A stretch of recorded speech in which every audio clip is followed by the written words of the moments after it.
Remember that time when, despite saying everything, you left a discussion feeling defeated, as if each word created a knot in your throat, distancing you from your strength? Perhaps you are surrounded by people who speak loudly and dominate with arrogance disguised as confidence. Perhaps you think that remaining silent is weakness or surrender. What if it's just an illusion? True power may reside in silence. A thinker like Nietzsche realized that those who speak too much expose weaknesses. Needing to convince is already a disadvantage. Society tells us to fight and defend ideas like battles, but Nietzsche offers a wiser path. Silence is not the absence of sound, but a powerful presence. Silence is more than the absence of sound. It is a powerful presence. It disconcerts, destabilizes, forces the other to confront themselves. This video is for those who feel ignored, overshadowed, or invalidated, for those who leave conversations feeling unheard, for those who are tired of always being the peacemakers while others exploit their tranquility. Perhaps you have confused silence with submission, but it can be your greatest strength. True victory is not winning discussions, but avoiding them altogether. Prepare to see silence differently, not as a lack of response, but as the final answer. Let's explore how Nietzsche teaches us to dominate any situation without words. Why do we feel such a need to respond and prove we are right? Because we have been conditioned to believe that truth must be defended at all costs. Being silent may seem like letting others win, but it reveals our weakness, the fear of appearing vulnerable. Behind this lies a fragile ego that confuses disagreement with attack, turning conversations into battles. Nietzsche said that many do not seek truth in discussions, but power. They seek to confirm their beliefs not because they are solid, but because they fear they would collapse if challenged. Arguing like this does not bring wisdom, but is a desperate defense of the ego to maintain control. And what does this indicate? When you justify yourself to prove your point, you have already fallen into their game and lost. The need to justify your position is a sign of seeking validation. This is what Nietzsche called the herd morality. Living according to others' expectations. This pursuit of approval weakens you. True strength lies in not needing to convince anyone. It is maintaining your vision despite criticism, being misunderstood and unshakable. This kind of power is not measured by words but by self-control. Remaining calm while others lose control is a true power. To win, it is vital to understand this. Discussions are theatrical. Whoever acts first has already lost. Nietzsche understood that the reactive mind is dominated, while the observing mind transcends. If we do not react, how do we show strength? Nietzsche's answer lies in the ideal of the Übermensch. This being transcends common morality with absolute self-control. Next, we will explore how he uses silence as his strategy of domination. Are you ready for this level? From now on, silence gains voice. If this content resonates with you, subscribe to the channel. Thank you for your support. The true essence was not written for the weak, but for those who have the courage to face their miseries and transform them. The common human being lives imprisoned by conventions and the need for approval. But there are rare and powerful beings, the Übermensch, who do not react to the world but shape it in their way. And they do this primarily in silence. The Übermensch does not need debates or emotional games. He observes, understands, and carefully chooses when to speak and when to remain silent, as he understands the power of silence as a form of language. This language does not seek to convince, but to impose presence. His silence is full of authority and dominance. While others shout, he commands respect with just a look. His silence becomes a wall, driving others to despair as they try to decipher it. In this despair, they reveal weaknesses and lose balance. Silence is not passivity, but absolute control. It is strategy. The Übermensch understands that every word exposes a move. Every reaction is a vulnerable point. That's why he chooses to remain silent. Not for lack of words, but because there is no need to use them. He has overcome the need to prove something. His presence speaks for itself, being unsettling, as it forces others to deal with their own internal noise. In a noisy world, the master of silence reigns. Nietzsche saw the Übermensch as an author of their own values and rules, who does not depend on validation. That's why they are feared. They cannot be manipulated by guilt or fear. Their silence is a shield against these forces. When he speaks, his words can topple empires. But what makes silence so disturbing? Why do many feel threatened when there is no reaction? What happens when the expected confrontation is replaced by silence? The answer lies in psychology. Let's explore this. To understand silence, it is necessary to understand the chaos it causes in others. Silence is a mirror, reflecting something unbearable to many. By not reacting, you force others to hear their own voice and face their arguments without resistance. This destabilizes because they do not speak to express, but to cover the void between their words and their being. When you choose silence, others' masks fall. Social psychology has already demonstrated that, in confrontations, silence is perceived as judgment. Even if you just listen, the other feels exposed and insecure. Without your response, they lose control of the narrative. The brain enters a state of alert, the amygdala being activated, bringing fear and anxiety to the surface. The other projects their fears onto you. Am I being judged? Did they notice my insecurity? Do they know my bluff? In this psychological battlefield, silence acts as an invisible blade, cuts where it cannot be seen, but everyone feels it. Nietzsche realized this long before modern psychology confirmed it. For him, most live as slaves to their reactions, acting out of impulse, vanity, or fear of oblivion. The superior spirit, the one who dominates himself, knows that every word is a piece delivered to the enemy. Each emotional reaction is an involuntary cry of where to attack. Silence is devastating for manipulators, who depend on reactions to keep the game going. Without reaction, they panic, become lost, and reveal their weaknesses. Additionally, silence awakens unresolved pains, activates traumas of rejection, abandonment, and humiliation. Suddenly, the other person realizes they are not the center, that their words are not enough. This is intolerable for the narcissistic ego. When you remain silent, you are not just defending yourself but attacking the most sensitive point, the center of illusion. Silence requires strength, as it challenges all we have been taught about reacting, justifying, and explaining. It is powerful precisely because it requires self-control, and this is true power. Now that you understand how silence impacts the minds of others, activating insecurities and unmasking postures, it is time to stop being a mere observer and become someone who uses this force intentionally and strategically. In the next section, you will learn to transform silence into a conscious weapon, winning any discussion without saying a word.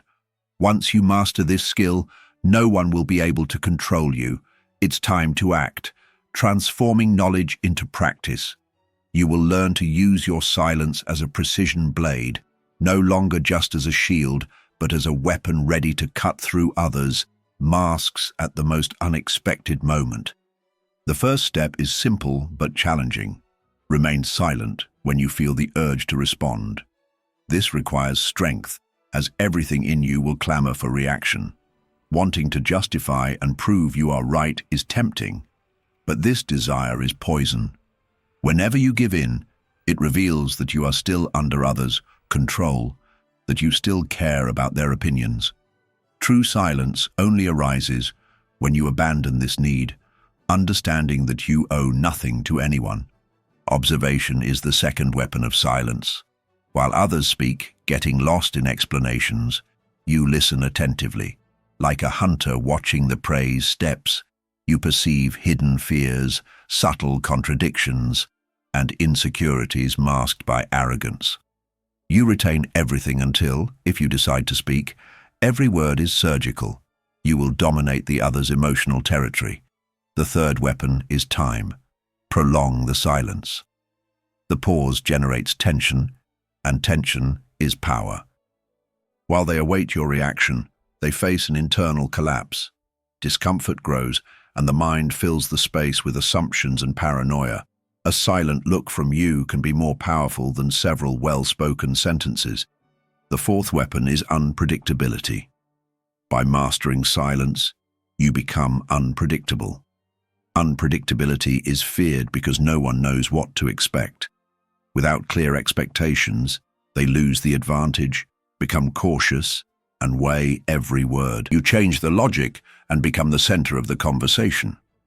In this context, silence is dominance, not absence. Attention.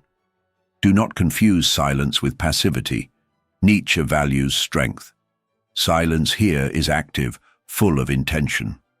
It is not containment, but preparation, a force that is felt without needing to be displayed. When the right moment comes, and silence has communicated everything, a single sentence can end the discussion with truth and depth. This brings a delicate point. Sometimes, the game is not just to win, but to survive emotionally. There are situations where you are not just debating, but being manipulated and exhausted, having your power taken away. You are dominated without words. And there lies the dark side. When silence is no longer strategy, but a cry of someone who has lost control. In the next section, we will unveil this reality, reveal how you may be being manipulated without realizing it. While you believe you are avoiding conflicts, someone may be building an empire based on your silence, something Nietzsche already knew. Is there anything more insidious than being silenced? It is being led to believe that silence is your only option, that repressing anger, giving into discussions, and avoiding conflicts at all costs translates into maturity, that staying silent is demonstrating balance. But what if it's a trap? Often, this silence is not wisdom but disguised submission. Nietzsche understood this with brutal clarity. What you call peace may be just disguised surrender. Have you noticed how some people take advantage of your calm, of your ability to listen, to overlook, and to avoid confrontations? They impose their ideas, occupy your space, and you allow it, convinced that it is not worth fighting, that it is better to maintain harmony. But the reality is that you are paying a high price for this illusory peace. And the most alarming thing is that you are being exploited by those who know you will never react. Nietzsche spoke of the slave morality, a system where the weak build values to survive in a world of the strong. It is the morality of resignation and guilt, an invisible code that teaches annulment and conformity, making you feel virtue in it. But Nietzsche did not write for the resigned. It wrote for those who dare to break these chains and understand they are being used, deciding to end submission. When you accept this kind of silence that consumes you inside, you give away your power without realizing it. You are being molded by others' expectations. You are no longer yourself, but what others expect you to be. And this is the opposite of what Nietzsche calls the will to power. True will to power does not lie in shouting or dominating others. It is about self-mastery, regaining control of your own story, remaining silent not out of fear, but because you owe nothing to anyone. The silence of submission needs to be eliminated. In its place, the silence of presence must flourish, one that does not bend or bow, that does not apologize for existing. This is the silence that rises in chaos and, without uttering a word, changes the course of events. This is the silence that Nietzsche would respect. the silence of one who has become master of themselves. But how to reach this level? How to evolve from manipulated to sovereign of your own presence? How to eliminate the internal herd morality and be reborn as someone who exudes authority even silently? The answer lies in the most powerful figure of natural philosophy, the Übermensch. We have already explored this concept. Now it's time to learn how to become one. In the next chapter, you will discover what it takes to embody this new type of human being. The world already has enough talkers. It needs those who master silence and reign with it. We have reached the decisive moment. It is crucial to understand. Silence is not absence. It is not emptiness. It is not a space between sentences. True silence is pure presence. It is complete dominion. It is the sign that you are no longer reacting to the world. You are shaping it with your very existence. Nietzsche never wrote for those satisfied with merely surviving. It wrote for those who wish to transcend, for those willing to tear off the masks imposed by society, no matter how painful. The silence of the Übermensch is not the silence of the oppressed nor the coward. It is the silence of the warrior who has already won even before the battle begins. It is the stillness of those who no longer need to prove anything to anyone because they know their essence and, more importantly, know what they deserve. Now, look at your life. How many times have you remained silent out of fear, guilt, or to not inconvenience? How many times have you allowed others to speak for you, decide for you, stifle your truth? Enough. Nietzsche would say that living this way is a disrespect to one's own existence.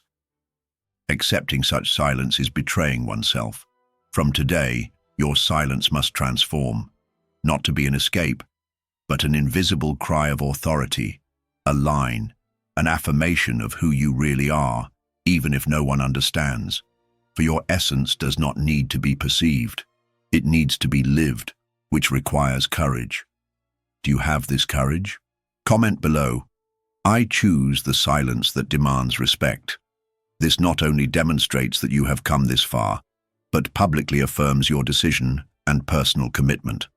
Words have power, even when they reflect on silence. Don't stop now. The next video is vital. It will deepen what you have learned and take your mind further. Watch it, not for me, but because you deserve more. And remember, the weak raise their voices, the strong maintain silence, and the wise know when the time is right.